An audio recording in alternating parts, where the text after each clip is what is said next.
Avant de parler de Wonder Woman 2, il faut bien évidemment parler du premier film, Wonder Woman. Oui, au fait, changement de lunettes et y a plus de barbe. On change un peu de style. Wonder Woman premier du nom était un film que j'avais bien aimé. C'est même pour le moment, à l'heure où je fais cette critique, le film de super-héroïne le mieux travaillé. Peut-être que Black Widow va la dépasser, je ne sais pas. Mais en tout cas, c'était beaucoup mieux que la majorité des merdes qu'on a eu avant, à savoir Elektra, Supergirl, Catwoman. Enfin, ça rappelle de mauvais souvenirs, donc on va éviter d'en parler. En tout cas, ce premier film était bien, malgré quelques problèmes comme l'humour à la marvelisation qui... Il y avait des petits moments drôles, mais honnêtement, moi j'ai pas aimé l'humour, je le trouve même assez lourd à certains moments. C'est surcuté aussi, ça c'est un des défauts que je donnais du film. Et en défauts principaux, j'ai pas grand chose à dire sur le film. Le film en lui-même se regarde, c'est un bon film qui fait honneur aux super-héroïnes, y compris à Wonder Woman, je trouve qu'elle a un bon développement. Certes, c'est un peu niais, mais honnêtement, le côté niais, c'est peut-être pas ce qui me perturbe le plus. Et puis bon, si vous me dites que ça, en niais, c'est pire que la niaiserie de Supergirl dans le film... va falloir se reposer des questions. Mais aujourd'hui, nous ne sommes pas là pour parler du premier film, mais surtout du deuxième film. Deuxième film qui s'est fait beaucoup attendre, dans le sens où elle aurait dû sortir à certaines dates et a été plusieurs fois décalée, dont James Bond qui continue d'être décalé. Mais celui-là, j'ai enfin pu le voir. À la base, je devais le voir le 25 décembre, mais entre Saul et plein d'autres trucs que je devais voir, j'avais plus de temps pour moi. Et c'est pas mieux là avec le travail qui revient, donc voilà. Bref, on va enfin parler de ce deuxième film et dire ce que j'en ai pensé. Mais d'abord, commençons par parler de l'histoire. Nous sommes en 1984 et Wonder Woman tente de cacher son identité secrète tout en continuant de faire la super-héroïne. Mais elle est également très solitaire depuis qu'elle a perdu Steve Trevor dans la Première Guerre mondiale. Oui, apparemment c'était la Première Guerre. Pourquoi pas, hein, moi j'ai rien contre ça, première ou deuxième, dans les deux cas c'était une guerre. C'est alors qu'elle trouve une pierre qui lui permet de réaliser un vœu, qu'elle fait un vœu, et que Steve, par miracle, est revenu à la vie. Malheureusement, Wonder Woman semble perdre ses pouvoirs, et elle va avoir besoin de toutes ses capacités afin de vaincre Maxwell Lord, qui s'est emparé de la pierre des vœux. En gros, c'est l'histoire du film si je devais la résumer comme ça. Et pour être honnête, ce film... je l'ai pas trouvé si horrible que beaucoup disent. Alors oui, bien sûr, il y a énormément de défauts, qui fait que le film n'est pas totalement appréciable, je suis d'accord. Mais est-ce réellement la pire merde jamais faite par DC, ou même en termes de super-héroïne? Je suis pas sûr, hein. J'ai même envie de dire Wonder Woman 2, c'est moins pire que Justice League et Suicide Squad. Parce que au moins là, t'as un peu de mise en scène. Peut-être pas forcément appréciée et très bien maîtrisée, mais t'as un peu de mise en scène. Justice League, il y en avait aucune de mise en scène, et Suicide Squad, c'était une mise en scène OSEF. Là, honnêtement, je comprends les défauts qu'on reproche à ce Wonder Woman. Mais... c'est pas le pire film non plus qui ait jamais été fait. Il y a quand même des petites choses à dire dessus. Je vais commencer par le négatif, hein, histoire que vous sachiez ce que j'ai à dire. Dans le négatif, je commencerai par quelques incohérences que je n'ai pas compris, vraiment j'ai eu du mal à y croire, comme par exemple la fameuse scène qui a été montrée sur internet où Diana va affronter des soldats. Alors en soi l'idée est bonne, j'ai rien contre ça, et on va pas encore se plaindre de la mise en scène, on y revient après. Mais juste, en fait elle sort après avoir enfilé son costume. Est-ce que ça veut dire qu'elle portait son costume sur elle ? Superman, je veux bien y croire aussi, il n'y a pas de problème. Mais une armure comme ça, sous tes vêtements, là par contre Wonder Woman, je suis désolé, j'ai un peu de mal à y croire. Moi j'ai vu ça, j'ai percuté, je me suis dit, elle a fait comment? Surtout qu'elle emmène pas de valise avec elle, il me semble. Hein. Donc, faut que tu m'expliques comment t'as fait. Sinon, il y a aussi le fait que Barbara peut faire 2 vœux. Non, parce que la pierre des vœux stipule bien qu'on ne peut faire qu'un seul vœu. Et elle a le droit d'en faire 2. Genre, elle en fait un, et elle en fait un autre plus tard dans le film. Genre tout va bien, t'aurais pu faire en sorte que la conséquence justement du premier vœu, ça soit l'apparence qu'on voit dans la bande-annonce de Cheetah. Mais non, voilà, elle a le droit à 2 vœux, tu sais pas pourquoi, alors qu'à la base c'est un seul vœu. Je sais pas, j'avoue que je comprends pas là. Dans l'écriture du scénario, là-dessus, j'ai pas compris non plus. Et sinon, en termes d'incohérence, il y a des incohérences temporelles. Je m'explique. On a déjà vu Wonder Woman dans Batman vs Superman et Justice League. Donc on sait quel pouvoir elle a à peu près. Là, elle a des nouveaux pouvoirs. D'accord, alors j'ai rien contre ça. Hein. Je trouve même que c'est une bonne idée de lui mettre des nouveaux pouvoirs. Même des pouvoirs liés aux comics. Hein. Mais il y a des pouvoirs, quand tu y réfléchis 2 secondes par rapport à Batman vs Superman, tu te dis, pourquoi elle s'en est pas servie face à Doomsday alors ? C'est un mini spoil, hein, mais rien de grave. Wonder Woman acquiert la capacité de voler. Alors oui, capacité à voler, elle a ça dans les dessins animés de Justice League, elle a ça dans les comics, c'est pas un problème ça, moi personnellement j'ai rien contre ça. Mais là, ça entraîne l'incohérence du si tu sais voler, pourquoi t'as pas volé dans Batman vs Superman? Alors il y en a qui vont me dire mais non, mais on n'a pas besoin de l'avoir volé, elle a pu voler pour arriver jusqu'à Bruce Wayne pour le sauver de Doomsday. Oui, mais... Avouez que le vol c'est ultra pratique et qu'elle s'en sert pas quoi. Même Superman il hésite pas à voler et à se servir de ses pouvoirs. C'est pour ça que ça entraîne une incohérence. Voilà, l'idée de la faire voler c'est une bonne idée, y compris dans le développement du personnage. Mais ça crée une incohérence par rapport à Batman vs Superman. Ensuite, parlons de Maxwell Lord, joué par Pedro Pascal. C'est un entrepreneur dont les affaires se sont très mal passées et qui veut devenir la pierre des vœux, je précise bien devenir la pierre des vœux, afin de renflouer son entreprise et que son fils soit fier de lui. On va dire tout de suite ce qui est vrai, il a une raison valable de faire ça. Vouloir que son fils le voit pas forcément comme un héros, mais comme quelqu'un qui ne soit pas un raté, ça se comprend tout à fait. Même le fait qu'il veuille montrer à tout le monde que finalement il n'est pas un raté. Donc son envie d'avoir la pierre des vœux fonctionne. Par contre, je comprends pas pourquoi il veut devenir la pierre des vœux. Il aurait pu juste faire le vœu de, voilà, je veux que mon entreprise renfloue à nouveau, et voilà. Ça aurait fait des malheurs du genre débordement d'affaires ou je ne sais quoi, mais ça aurait marché. Sauf que là, non, lui décide de devenir la pierre des vœux, et au final, je crois qu'on a là un des méchants les plus pathétiques de DC. En tout cas, le méchant le plus pathétique du DCU. Parce que l'Enchantress, par exemple, dans Suicide Squad, c'est une méchante nulle. Mais pas une méchante nulle par rapport à ses pouvoirs. Une méchante nulle par rapport au fait qu'elle n'était pas adaptée à la Suicide Squad. Alors que là, c'est vraiment un méchant nul. Bon, après, je me suis informé par rapport aux comics, apparemment, Maxwell Lord, il a des pouvoirs télépathiques. Ils auraient dû garder ça. Bon, il a un peu ça avec la pierre des vœux, mais honnêtement, voilà quoi, c'est pas terrible. Donc là, on a juste un entrepreneur qui veut renflouer sa société et qui pour ça n'hésite pas à détruire le monde. Je sais que l'égoïsme joue dans le scénario, mais ça fait quand même un méchant assez pathétique. J'ai envie de dire, heureusement qu'il y a Cheetah. Cheetah qui est pas forcément très bonne, mais qui est quand même un peu mieux que lui en termes de développement. Mais ce méchant-là, moi je crois que je le qualifie vraiment de méchant le plus pathétique du DCU. Ouais, même derrière Steppenwolf, parce que Steppenwolf, c'était un méchant très classique en mode « je suis un soldat qui obéit à son maître ». Maître qu'on n'a jamais vu ou entendu parler dans le film Justice League qu'on a eu. Heureusement, la Snyder Cut va peut-être corriger ça. Mais là, non, là c'est vraiment pathétique. Parce que là, on n'a rien. Certes, il a une petite motivation qui nous le fait comprendre, mais ça reste le même problème. Le méchant est pathétique. Alors j'ai rien contre le fait que tu mettes des petits méchants secondaires que tu veux faire connaître dans un film. Mais pour Wonder Woman, t'aurais peut-être pu mettre un truc plus adapté, je sais pas. T'aurais pu mettre Circé, qui attaque l'île des Amazones. Et donc, justement, Wonder Woman l'apprend et elle doit décider si elle retourne sur l'île des Amazones après ce qui s'est passé avec sa mère et après, justement, avoir connu le monde des humains où elle se sent bien. Je sais pas, j'invente. Je dis pas qu'il fallait faire ça. Mais ça aurait peut-être été plus intéressant que de mettre juste un entrepreneur qui veut le pouvoir. Et au final, la pierre des vœux, ça fait juste en sorte qu'il est assoiffé de plus en plus de pouvoir et qu'il en veuille plus. Je suis pas sûr que ça en valait la peine. J'ai déjà parlé du pouvoir de voler, mais il y a un pouvoir que je ne peux pas accepter. Wonder Woman, en se concentrant, qui peut rendre invisible des choses. Alors ce pouvoir-là, je ne suis pas sûr qu'il soit dans les comics, hein. Ça vous me le direz vous en commentaire. Mais dans le film en tout cas, c'est très con. Surtout que ça implique, de ce que j'ai compris aussi, que l'île des Amazones a été cachée parce que les Amazones ont la volonté de la cacher, c'est-à-dire qu'elles se concentrent pour le cacher. Alors oui Diana, je suis pas contre l'idée, mais il y a un gros problème. Themyscira c'est quand même super grand. Et tu vas pas me faire croire qu'il y a juste 2-3 vigiles Amazones qui se concentrent pour cacher l'île. Je pense qu'en fait, toutes les Amazones de l'île se concentrent pour la cacher. Hein. Ce qu'on n'a pas l'air de voir. Ce pouvoir-là n'était pas utile. D'ailleurs, je le dis tout de suite, ça entraîne des scènes inutiles. Hein. La scène où ils s'envolent en jet, là, ils volent un jet pour s'échapper, c'est n'importe quoi cette scène. Bon, je dis pas, le coup où ils passent au milieu des feux d'artifice, c'est joli en soi, c'est pas exceptionnel, mais c'est joli. Mais juste, non. Ça ne va pas, Diana, ça ne va pas du tout, cette scène. Ça ne va pas parce qu'en fait, ils font ça parce que Steve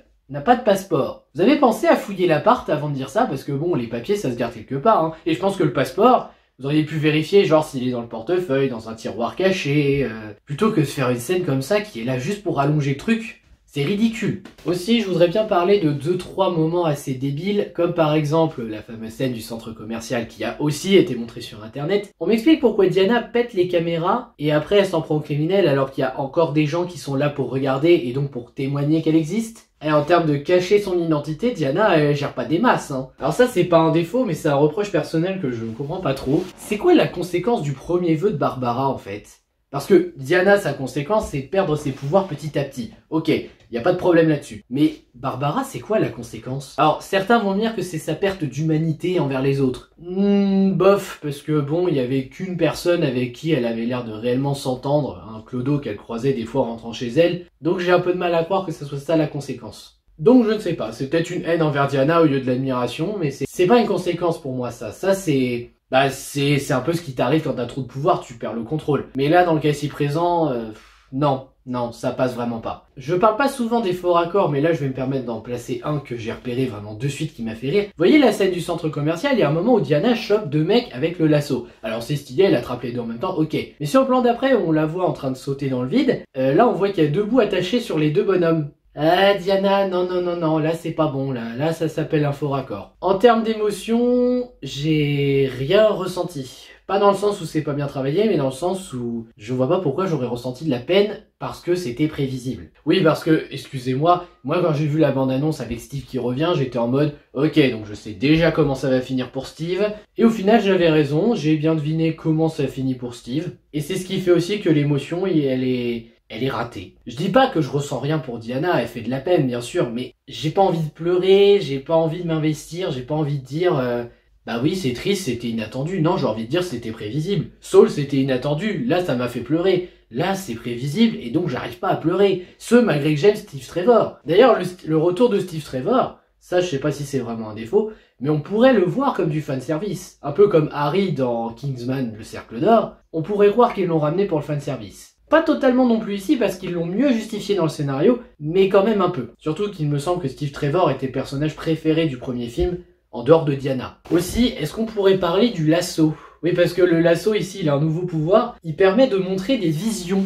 D'accord, ça sort d'où ce pouvoir? Parce que, je suis désolé, le lasso de vérité, il n'est là que pour faire dire la vérité. Après, c'est aussi un bon moyen d'attacher certains criminels ou certains méchants. Mais il est juste là pour ça en fait, ce lasso. Donc quand tu me dis maintenant, ouais, tu le mets à ton bras, t'es capable d'imaginer l'illusion, non. Surtout que c'est juste pour nous mettre une séquence flashback en mode, oui, alors il y avait une ancienne Amazone avec son armure, elle s'appelait Astéria. Non, t'étais pas obligé de faire ça. Shrek 4 par exemple, il l'a mieux fait. Au moment où il racontait l'histoire de Fiona pour le raconter au chat Potelé, oui c'est Potelé dans le 4 il me semble, c'était un fondu enchaîné avec la caméra qui bougeait. Limite Wonder Woman aurait dû faire pareil, ça aurait fait une mise en scène mieux bossée. Je suis désolé hein, mais non, le lasso qui fait ça, non, c'est débile. Alors il y a un bruitage aussi que je trouve bizarre, c'est quand elle frappe une voiture pour sauver une femme qui est en train de courir, une joggeuse. Et en fait le bruit que ça fait, je sais pas ce que c'est, on aurait dit du caoutchouc, je sais pas, mais c'est un drôle de bruit. Voilà, je vous invite à regarder ce passage parce que vraiment moi j'ai entendu le bruit, je me suis dit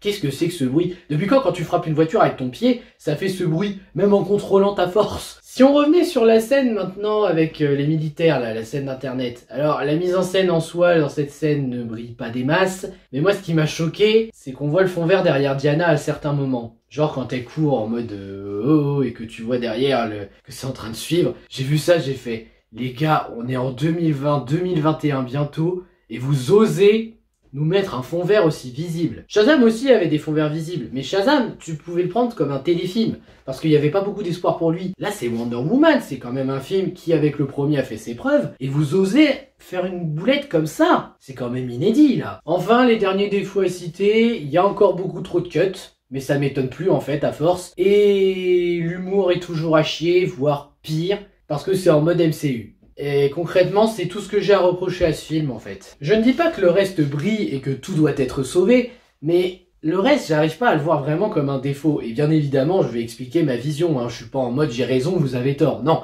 Donc parlons de la partie positive en commençant par les personnages. Diana Prince, alias Wonder Woman, toujours jouée par Gal Gadot, c'est une femme qui essaye de vivre pleinement sa vie en tant qu'héroïne et surtout en tant qu'humaine, mais malheureusement qui a du mal à s'ouvrir à qui que ce soit parce que depuis la perte de Steve pendant la guerre, elle a du mal à trouver quelqu'un avec qui elle pourrait parler, même s'il y avait une petite idée Barbara. Donc quand elle voit Steve revenir, elle aimerait profiter de la vie avec lui, quitte à renoncer à ses pouvoirs ou à une partie de ses pouvoirs, à renoncer à être une héroïne. Je suis désolé, mais en termes de développement, moi je trouve ça intéressant de la part de Wonder Woman. Parce que là, justement, elle fait face au dilemme, est-ce que je dois être une héroïne et sauver le monde? Ou est-ce que j'ai le droit, moi qui n'ai qu'un seul vœu, c'est d'être avec l'homme que j'aime, d'être avec lui, quitte à perdre mes pouvoirs et ne plus être une héroïne? C'est une réflexion philosophique intéressante par rapport à Wonder Woman. Alors, bien évidemment, la conclusion, on la voit venir à des kilomètres, mais ça reste quand même un bon développement de personnage pour Diana, tout en restant attachante. Mais bon, Diana Prince dans ce film, bien développée, intéressante et toujours attachante. Pas exceptionnelle en termes d'écriture, d'ailleurs aucun personnage n'est exceptionnel en termes d'écriture, mais quand même un développement intéressant de Wonder Woman. Donc ensuite on retrouve Steve Trevor, toujours joué par Chris Pine, qui s'est réincarné dans une autre personne, et qui veut profiter de la vie avec Diana afin qu'il découvre ce nouveau monde. C'est toujours sympa de le revoir, il est toujours aussi attachant dans sa manière d'être, et j'avoue que le voir se comporter en enfant en ayant un peu inversé la relation, c'est-à-dire que cette fois c'est pas Steve qui fait découvrir le monde à Wonder Woman, c'est Wonder Woman qui fait découvrir le monde à Steve, c'est une idée. Après, Steve Trevor, il est plus là pour le développement de Wonder Woman qui est assez bien géré, et que ce soit du fanservice ou pas, je continue de considérer ce personnage comme un bon personnage. Même si là il fait plus personnage-fonction, ça reste un personnage appréciable et bien développé, du moins pour le développement de Wonder Woman. Enfin, on a Barbara, ou Cheetah pour ceux qui préfèrent, vu qu'on sait déjà son apparence, jouée par Kristen Wiig, j'espère que je le prononce correctement, je m'excuse si ce n'est pas le cas. C'est une femme maladroite, rejetée, dont personne ne fait attention,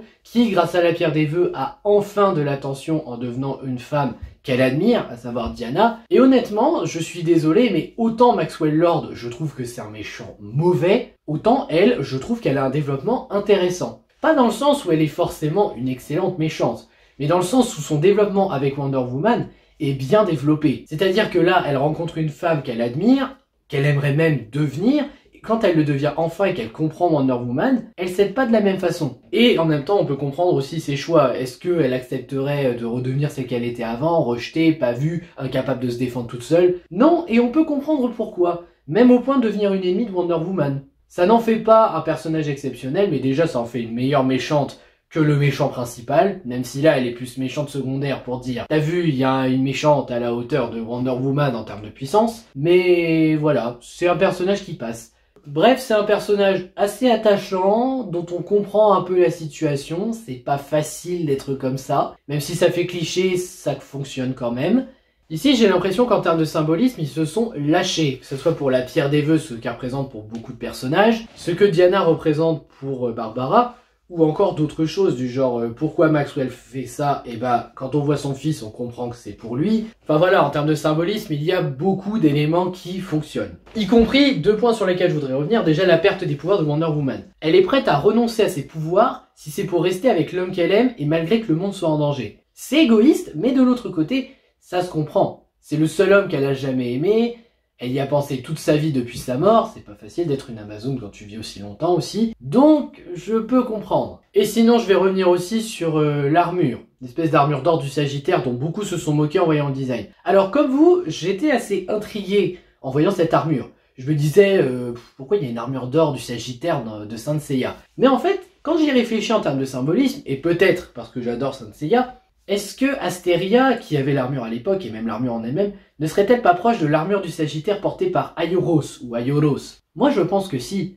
Asteria, tout comme justement l'armure du Sagittaire, pense avant tout à sauver le monde. Bon ok, l'armure du Sagittaire, c'est plus à protéger la déesse. Oui, c'est à protéger la déesse, mais la déesse Athéna, c'est aussi grâce à elle que la Terre tient, que le monde est en vie, que tout se passe bien, on va dire, entre guillemets, parce que bon, il y a eu des guerres et tout ça. Et ben je me demande si justement l'écriture d'Asteria et surtout de l'armure n'est pas proche de celle du Sagittaire dans Saint Seiya. Si c'est le cas, bien joué, parce que moi qui adore Saint Seiya, j'avoue que le clin d'œil était cool. Mais même si l'armure fait un peu bizarre, ça va en vrai, hein. Y a pire. Enfin bref, qu'on aime ou pas l'armure, moi j'aime bien l'idée que ça soit du même genre. Un autre point que là je vais dire beaucoup bien, la dichotomie entre Cheetah et Wonder Woman. Alors, c'est pas une dichotomie proche des comics, malheureusement, mais c'est une dichotomie qui marche au fur et à mesure. Barbara, donc Cheetah, se met à ressembler à Wonder Woman en termes de capacité. Là où Wonder Woman est prête à renoncer à ses pouvoirs si c'est pour rester avec l'homme qu'elle aime, Barbara, elle, veut rester telle qu'elle est. Donc les deux en soi sont égoïstes. Sauf que là où Barbara reste égoïste jusqu'à la fin, pour des raisons compréhensibles mais quand même,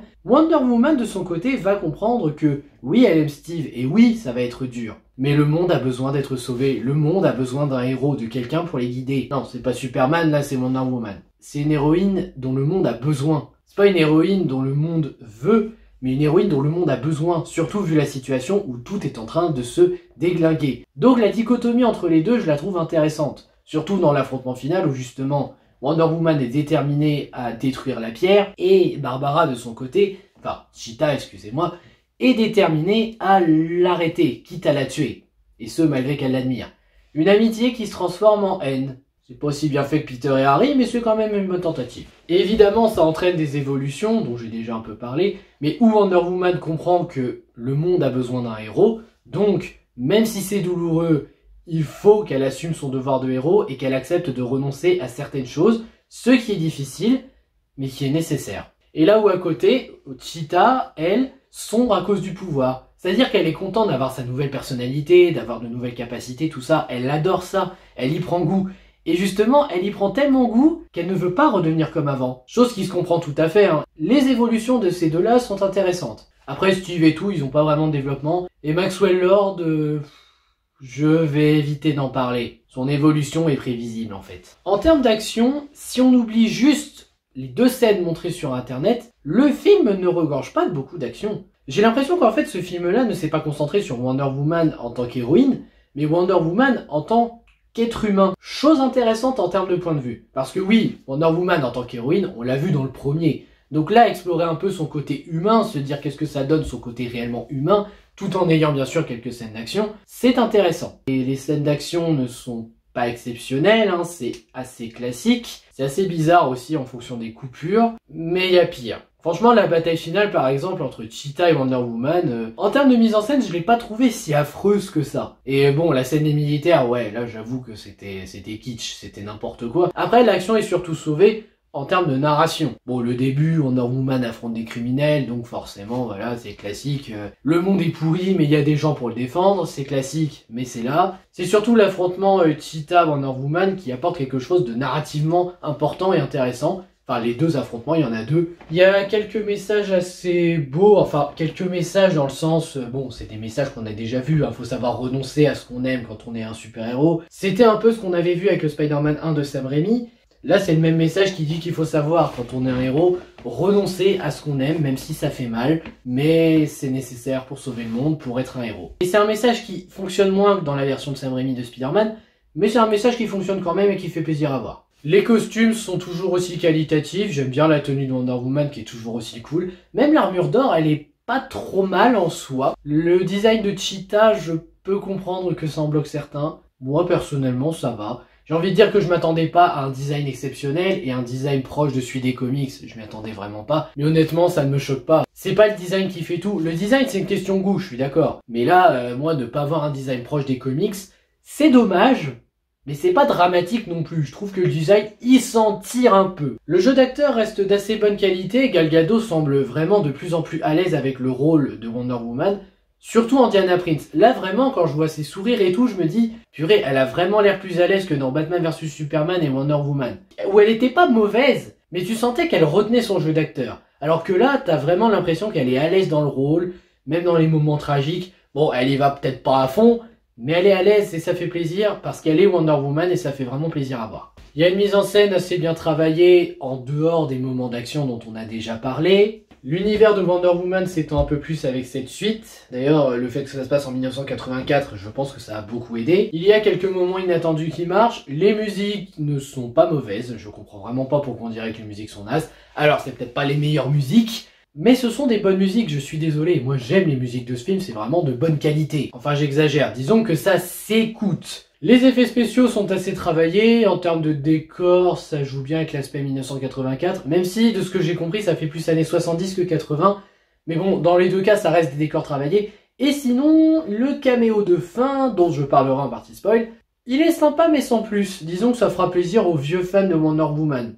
Dans la partie spoil, j'aimerais d'abord revenir sur la fin, non pas sur la fin en elle-même, mais plutôt sur le format de la fin. Pendant tout le long du film, vous avez des bandes noires. Vous savez, les fameuses bandes noires là qu'on voit en haut et en bas. Et là, à la fin, vous n'avez plus les bandes noires. Alors au début, je me suis dit que c'était peut-être une erreur de mise en scène de la part de la réalisatrice, Patty Jenkins, ou peut-être du cadre, je ne sais pas. Mais en fait, non. Quand j'y réfléchis, c'est volontaire. Pendant tout le long du film, Wonder Woman est renfermée sur elle-même. Vraiment, hein. Même quand elle revoit Steve, certes, elle est bien avec lui, mais elle ose pas trop s'ouvrir aux autres personnes en dehors de lui. Et là, justement, à la toute fin, là où tout est réglé, tout est fini, tout est arrangé, là, elle s'ouvre enfin au monde. Tu la vois vraiment souriante dans la rue, heureuse, mais pas un faux sourire, un vrai sourire. Et je pense que c'est ça que symbolise les bandes noires aussi. Son enfermement. Le fait qu'elle voulait rester enfermée sur elle-même, qu'elle ne voulait pas avancer. Là, elle accepte.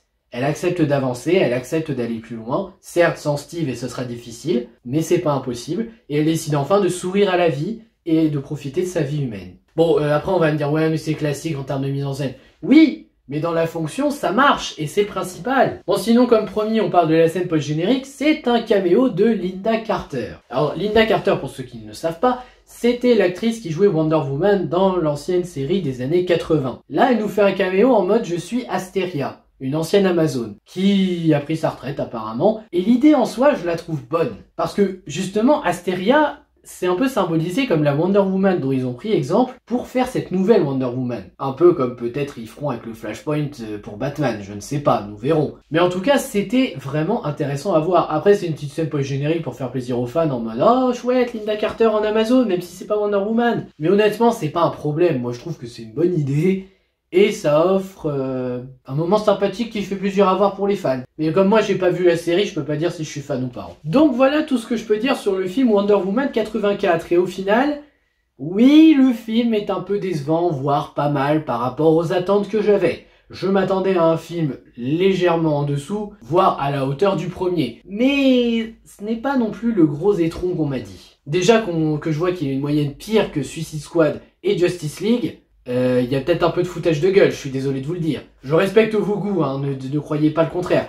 Mais pire que Suicide Squad, pire que Justice League, peut-être pas exagéré. Mais je pense aussi que le fait qu'il ne soit pas sorti au cinéma a participé au fait qu'il a été un peu bâché par les gens. Je pense que Mulan d'ailleurs a eu le même syndrome. Même si Mulan avait quand même beaucoup de défauts, hein, je ne le cache pas. Mais là vraiment ce film, oui d'accord il a pas mal de problèmes et au final soit c'est divertissant, soit ça ne se regarde pas trop. Mais c'est pas l'étron qu'on m'a dit, je suis désolé, moi j'arrive pas à me dire que ce film est réellement un étron. Et puis surtout, encore une fois, vous ne pouvez pas me faire croire que ce film est pire qu'Electra, Supergirl et Catwoman. Et Batman et Robin, allez, quitte à citer vraiment les grosses merdes, vous pouvez pas me faire croire que c'est pire que cela. Et même sans être pire que cela, le film n'est pas si ignoble que ça, je trouve. Alors bien entendu, il a énormément de défauts, et je pense que les fans du premier auront beaucoup de mal. Dont moi, j'ai eu un peu de mal. Mais c'est pas l'hécatombe. C'est un film qui se regarde quand même un petit peu. Mais c'est pas un film que j'ai à tout prix envie de bâcher. Donc au final, oui, le film est pas très bon, malheureusement, mais personnellement, c'est quand même un petit plaisir coupable. Et plaisir coupable dans le sens, je le regarde quand même avec un léger sourire, mais pas un gros sourire en mode « Oh, c'est un film que j'adore ». Non, non, non.